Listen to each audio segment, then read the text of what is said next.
Friends, good evening.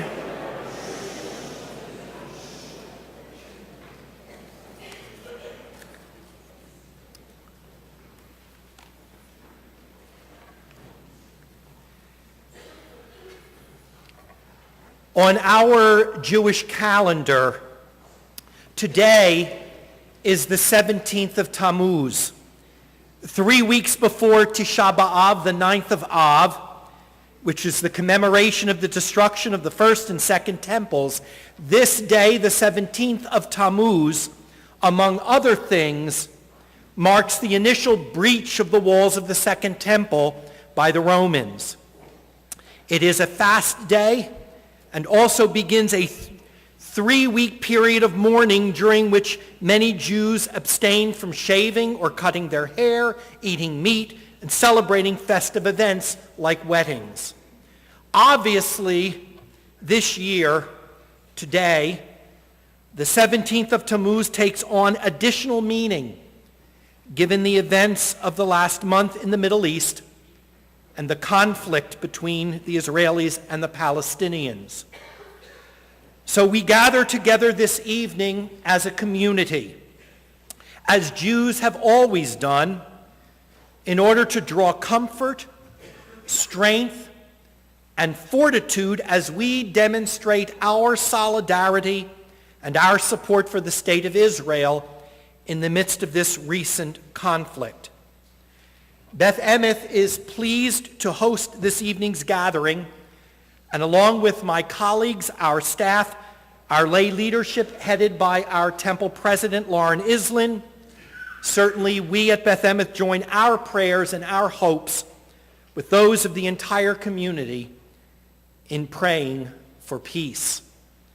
So to begin this evening, I invite all of my colleagues of the Capital Region to join me on the bimah, along with Father Jim Kane from the Roman Catholic Diocese, from the Ecumenical Commission, a dear friend to the Jewish community who's with us this evening, which means so much to us, along with Father Kane, all of my colleagues, as we offer this prayer for the state of Israel and for the IDF.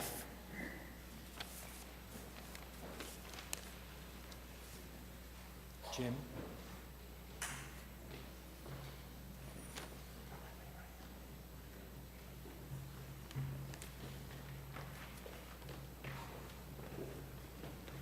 David, are you?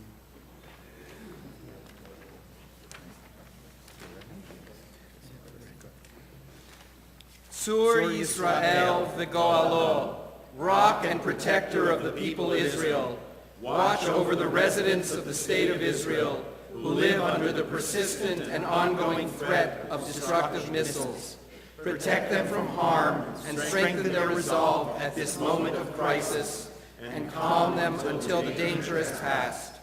Grant wisdom to Israel's political leaders so that they may navigate the difficult days ahead with insight and understanding.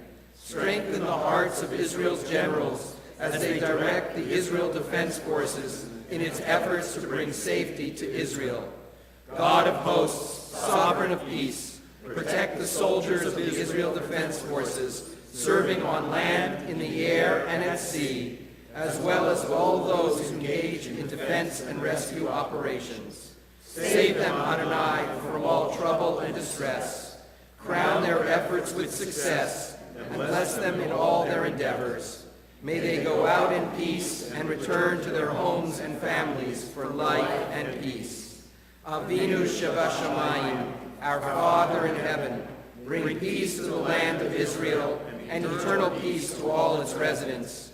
Guard and watch over all who are now caught up in the maelstrom of military action, Israelis and Palestinians. Send healing to those who are injured, comfort to those who mourn, and serenity of spirit to those forced to seek shelter from the rockets that are falling. Fulfill for us the words of our sacred text, and peace shall reign in the land, and you shall lie down, and no one will terrify you. Spread the shelter of your peace on all the residents of the Holy Land, speedily in our days. May it be your will, Adonai, that war and bloodshed be eliminated from the world, so that a great and enduring peace will reign throughout the earth, so that nation will not lift up sword against nation, nor practice the art of war. May all humanity come to understand the essential truth that we are not here on earth to be proponents of war and bloodshed, strife and conflict, but rather that we are here to acknowledge your sanctity and see that sanctity reflected in all human beings as we have been created in your divine image.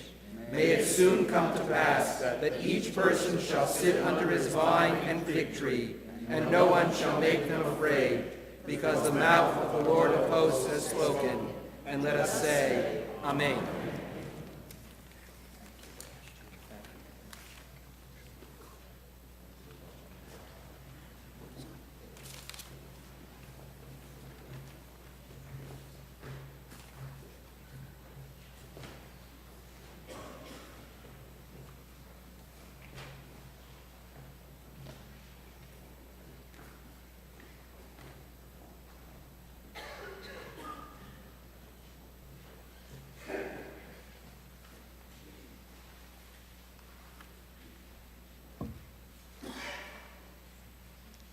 Good evening.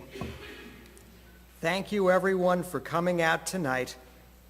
We stand together, as we have stood countless times before, to show our solidarity with the people of Israel. Like all times, we pray together for peace, for a time when these gatherings will no longer be necessary. For the past 8 years, we have enjoyed a partnership with the Eshkol region of Israel. This past year, about 120 of us from this community, including 29 of our high school students, visited this beautiful area which sits on the Gaza border. Last November, without missiles and rockets, I was there. I saw blue skies. I saw green fields. I saw happy children. Behind the scenes, I also saw that the entire high school was reinforced to survive missile attacks. 2 years ago, we asked our partners in Eshkol how we could be helpful to them. They asked for help in renovating their trauma center to make it a safe building to withstand missile attacks. Within a few days, we raised the money that they needed, and we were there for the ribbon cutting this past December. And not a minute too soon. The trauma center has been in constant use during the past few days. I want to share with you excerpts from a letter written to us last week from our friend Yardena in Eshkol. Many of us who went to Eshkol on one of the recent trips in the last year got to meet Yardena. Yardena writes as follows. On Wednesday, June 2nd, around 8 o'clock in the evening, we heard the warning for red alert that shattered in an instant the countryside peacefulness of our moshav. When the warning sounded, I used my 15 seconds to run to the hallway in my home, which is supposed to be the safest place in my house. I heard the shriek and then the explosion of the rocket very close to my house. It's hard to imagine the traumatic experience when the rocket shook my house inside and out. It was like a physical earthquake in your body, which happened in a place called home, which supposedly protects you. From this trauma and the frustration uncontrollably, tears welled up in my eyes. Although the windows were all broken on the north side of my house, I realized that I was okay, and I immediately ran to see my neighbor. I thought that maybe it fell on her house. Maybe I could be of help in some way. In fact, the rocket fell even closer to her house than mine. I returned home and immediately picked up the phone to find out about my 3 children and grandchildren. 2 days later, my son Itamar came to see what happened to the house. He picked up his daughter from the kindergarten in a nearby kibbutz and came to visit. As I went with them to the car to say goodbye, we again heard the warning which alerted the three of us to race immediately to the safest part of the house, to sit on the floor in the hallway once again. The look in Amelia's eyes, the fear as she looked at her father, and the helplessness of both Itamar and myself made Amelia hug her father tighter and tighter. In a moment, we're going to hear from Professor Berk. He's going to update us on the situation, and then we will have an opportunity to help, as we always do. We will help Yardena and help our friends in Eshkol. We'll help relocate children out of harm's way. We'll provide counseling, and we'll distribute safety equipment. The few people who met this past Friday to plan this rally have already kicked off the campaign with $10,000 in gifts. Before we get to the fundraising, however, let's hear from Dr. Berk. Stephen M. Berk is an internationally respected authority on American foreign policy in the Middle East and frequently serves as a consultant for television, radio stations, and newspaper reporters. An inspiring orator, he has lectured worldwide on issues relating to anti-Semitism, Israel, the Holocaust, and American Jewish and Russian history. He has led numerous trips to Russia, Spain, Europe, Israel, and Eastern Europe. He serves as a scholar in residence for Federation missions to Washington, D.C., and as our scholar in residence on our recent mission. You ready to go? I'm ready. Let's go. Go for it.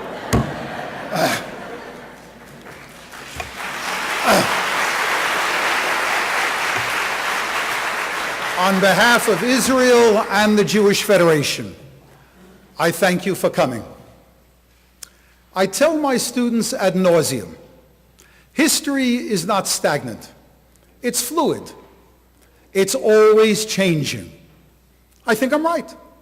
It's always changing. But I'm not 100% right. Because there are some things in this world that do not change.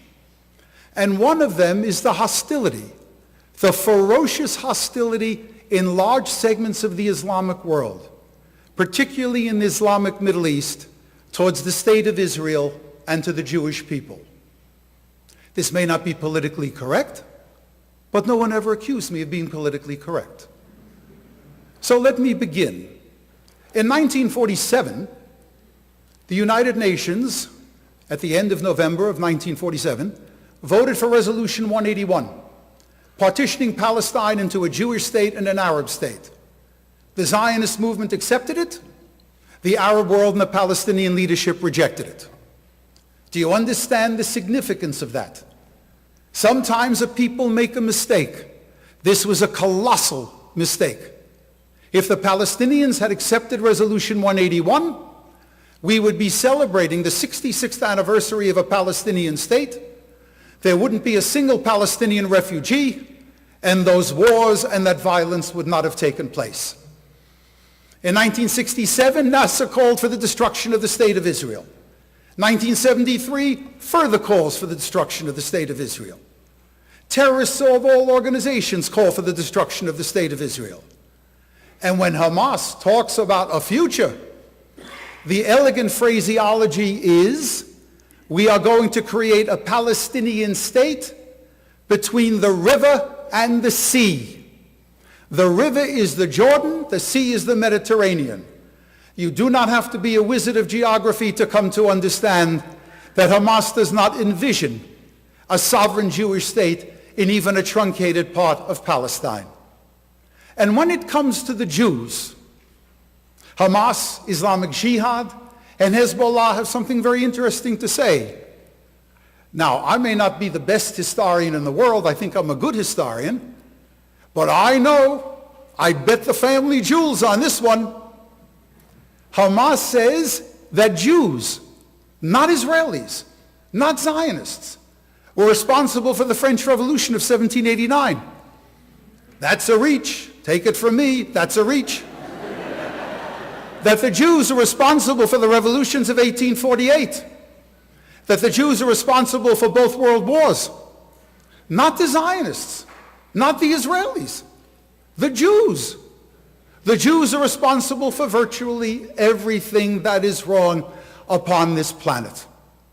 Sheikh Nasrallah of Hezbollah says, what a terrible pity that all the Jews in the world have not gathered in Israel so they could be destroyed in one blow. That's not a moderate statement. And the rulers of Iran, non-Arabic Iran, talk about Israel as a cancer that must be wiped off the face of the earth.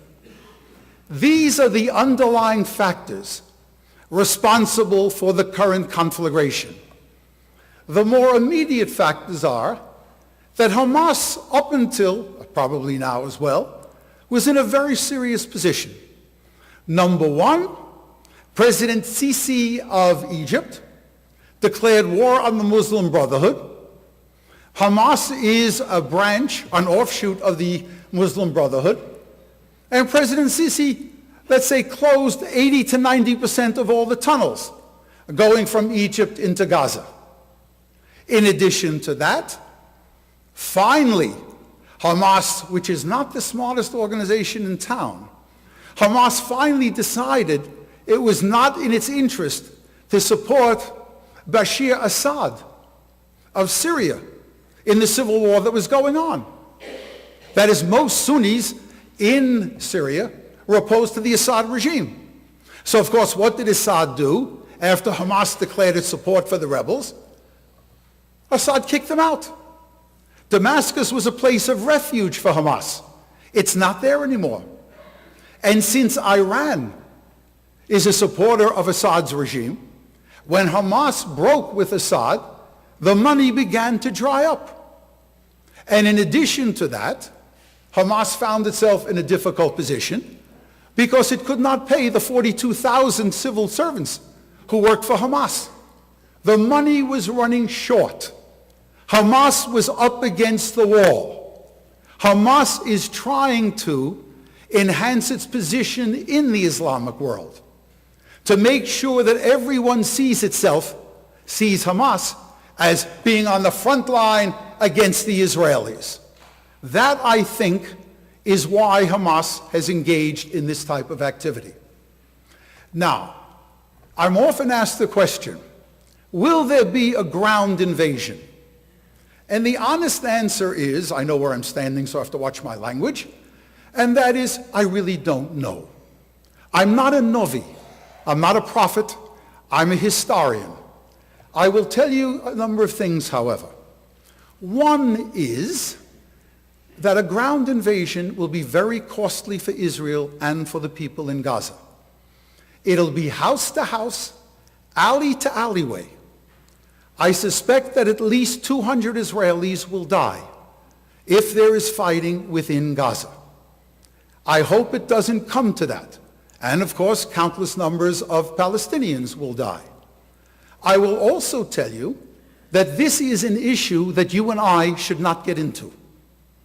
That is, whether Israel should invade Gaza is an Israeli decision. The Israelis are the ones that will pay the price. It's their sons and daughters that will die. It is their job, the Israeli government, a democratically elected government, it's their decision to whether or not to go into Gaza. Now, whether or not Israel should go into Gaza, there are certain things that are unequivocal and unambiguous. I will say it twice. Israel is in the right. Israel is in the right.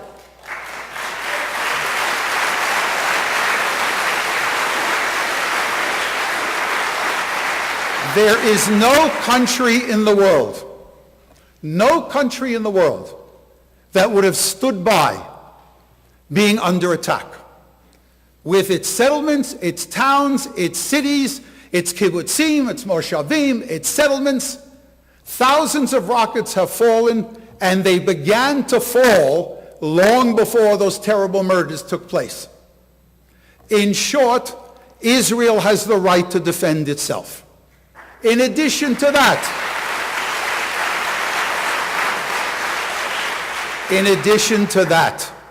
the Israeli Air Force has shown incredible restraint. CNN posts the number of Palestinians that have been killed and the number of Israelis, as if to indicate that this is disproportional. There are 1,700,000 Palestinians living in the Gaza Strip. 200 at a maximum have been killed.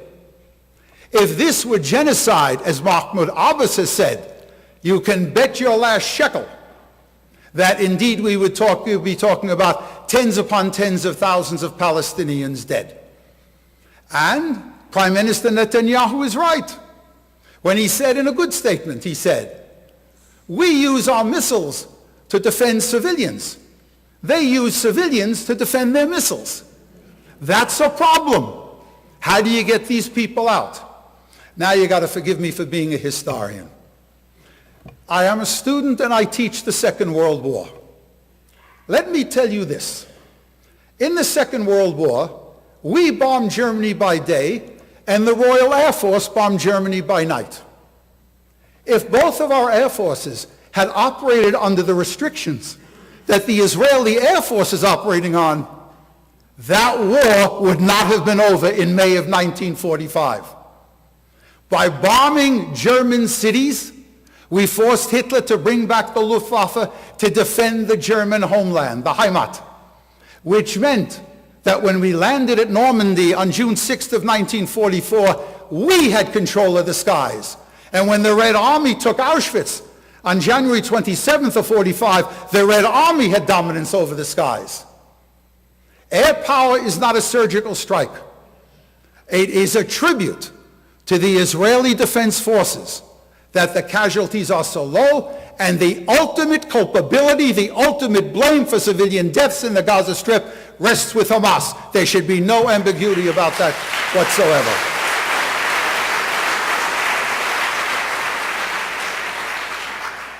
All right, my friends, ready for me? Here I come. Let's talk tachlis, right? What Napoleon said in the early 19th century, what von Clausewitz said at the end of the 18th century is true today. Money is the artery of war. Or I'll put it in our own terminology. One of the most prominent American rabbis in 1940, at even a more difficult time in Jewish history, you know what he said to a Jewish audience? If you have a rendezvous with destiny, you better make sure you come on time. This is our time. The first and only Jewish state in 2,000 years is under attack. Tens of thousands of Israelis have been traumatized. Money is needed to provide psychological assistance. Money is needed to provide the rebuilding of hospitals, the rebuilding of shelters, the rebuilding of buildings, the rebuilding of all sorts of things, the rebuilding of lives. It is necessary to do this. Our parents and our grandparents understood this. We are the securest, we are the wealthiest Jewish community that ever seen the light of day in the 3,500 years history of our people. What was true before is true now.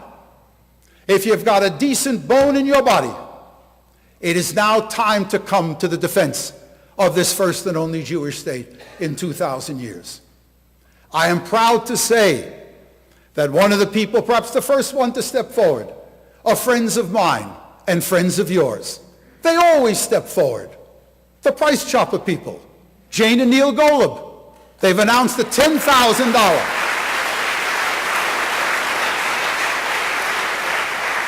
A $10,000 matching gift for the first $10,000 that comes in. This is our time. If Israelis continue to show perseverance, continue to show courage, if we continue to give Israel the political and financial support that it needs, then it can be said of us, and only if we do this can it be said of us, Am Yisrael Chai. The Jewish people, despite everything that has happened, we are alive and we are well. Thank you.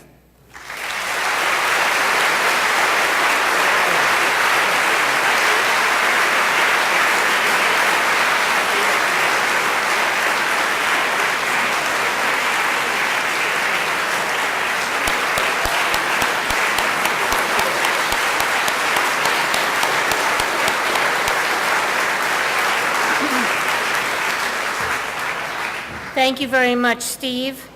In an effort to consolidate donations and streamline the process of getting funds to where they are most needed, the Stop the Sirens campaign is being co-sponsored by the Union for Reform Judaism and the United Synagogue of Conservative Judaism and several of our Federation's overseas partners.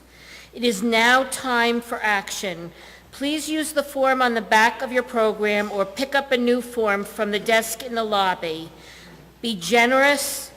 Take advantage of the Golub $10,000 challenge grant. They're very, very sorry they couldn't be here this evening to learn from you, Steve. Israel is the country whose national anthem, Hatikva, means hope. Israel is the home of hope. Please rise as we join Cantor Groper in singing Hatikva.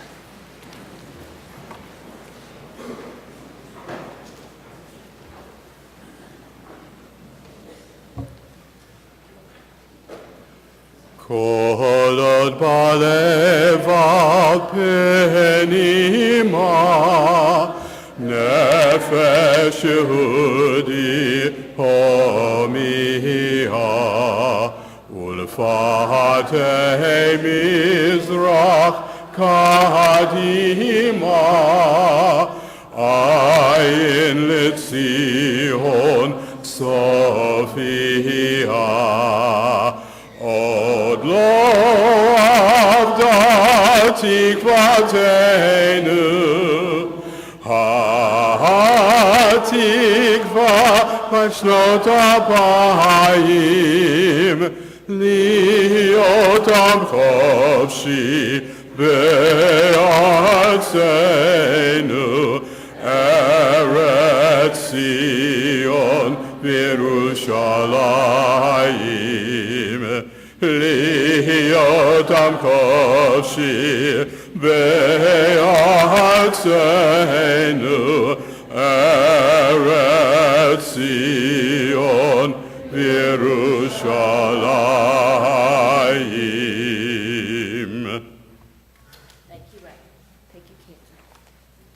Thank you all for coming, and please use those forms and give generously, and hopefully the peace will come and a ceasefire will come, and we won't have to do these programs anymore.